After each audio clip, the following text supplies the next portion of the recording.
Neste tutorial eu vou trabalhar o HDR ou High Dynamic Range e isto permite trabalhar fotografias diferentes, ou melhor, com diferentes exposições tiradas ao mesmo local e exatamente da mesma forma. E para isso, para fazermos isto no Photoshop, vamos em primeiro lugar abrir o Photoshop e depois em Arquivo ou File, para quem tiver em inglês, em Automate ou Automatizar, selecionar Merge to HDR Pro ou mesclar para HDR. É isto. Abre um menu onde vamos selecionar as imagens que queremos misturar e por norma são 3 imagens com diferentes exposições, tal como referi. Eu vou procurar as minhas imagens. Eu tenho as imagens no formato da minha câmera, em Camera Raw, em CR2. Nesta fase eu sei que são estas 3 imagens. Mesmo sem as ver, sei que são estas 3 imagens. Para poder ver as imagens, eu poderia fazer isto com o Adobe Bridge, onde via as imagens, selecionava e em cima em Tools ou Ferramentas, selecionava Photoshop e tinha a mesma opção para mesclar ou Merge to HDR Pro. Ou seja, basicamente ia redirecionar para o mesmo menu. Mas enfim, vou então selecionar estas 3 imagens, pressionar OK. E aqui nesta opção tentativa de alinhar automaticamente as imagens de origem. Por norma é importante que isto fique assim, com esta opção, porque existem sempre pequenos ajustes que podem ser feitos e o Photoshop, por norma, automaticamente faz um bom trabalho. Em seguida vou clicar em OK. E agora resta-me apenas esperar que as imagens sejam alinhadas automaticamente pelo Photoshop.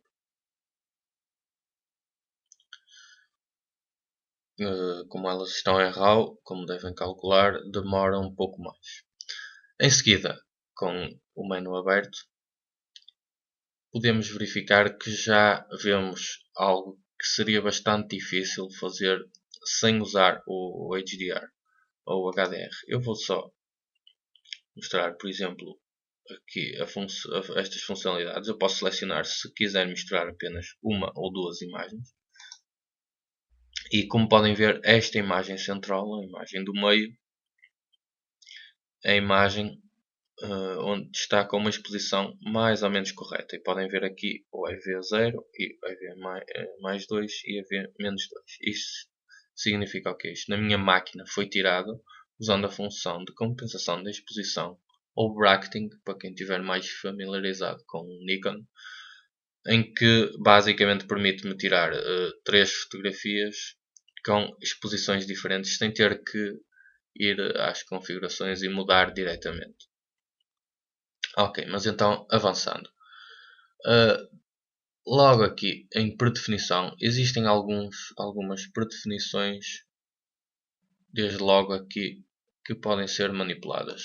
Desde logo temos a fotorrealista. Por norma também vai fazer um bom trabalho, dependendo do caso. Monocromática.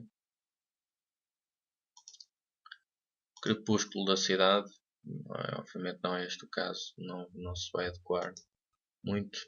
Mas enfim, é uma questão apenas de explorar estas opções e ver as diferentes possibilidades.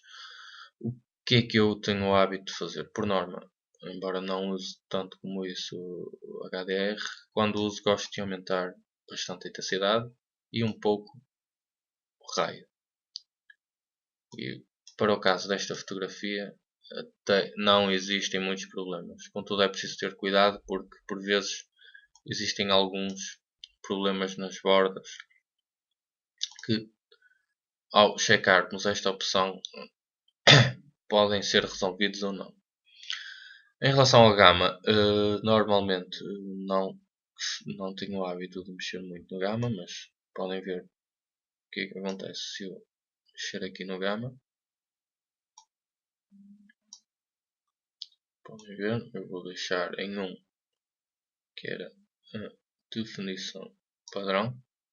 E na exposição, posso aumentar ligeiramente ou diminuir. Neste caso eu vou deixar em 0.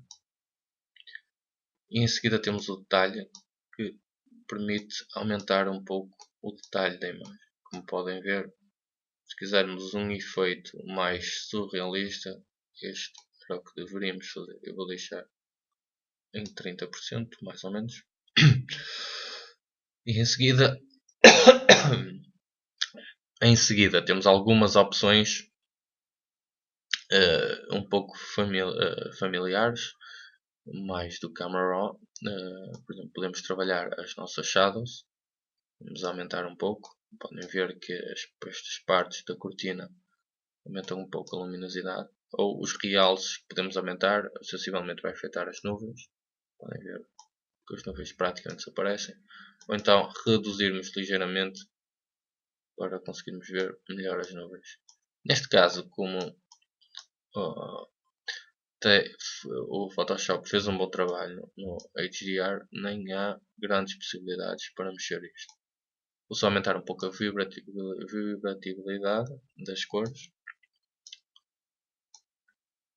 e ligeiramente a saturação, muito ligeiramente. Em seguida vou pressionar OK e esta mesma imagem aqui já trabalhada vai abrir no Photoshop. E agora no Photoshop, se ainda for necessário, podemos voltar a fazer qualquer ajuste, tal como outra imagem qualquer. E um ajuste que também tenho o hábito de fazer é aqui nas curvas, selecionar esta opção e neste caso vou aumentar ligeiramente a intensidade luminosa aqui nas cortinas para ainda acentuar um pouco mais o efeito de HDR. Reduzir um pouco nas nuvens, ligeiramente, e está finalizado. É óbvio que podia fazer muitas mais alterações. Eu tenho Photoshop aberto e as funcionalidades são imensas, mas para já tenho a minha foto tirada em HDR.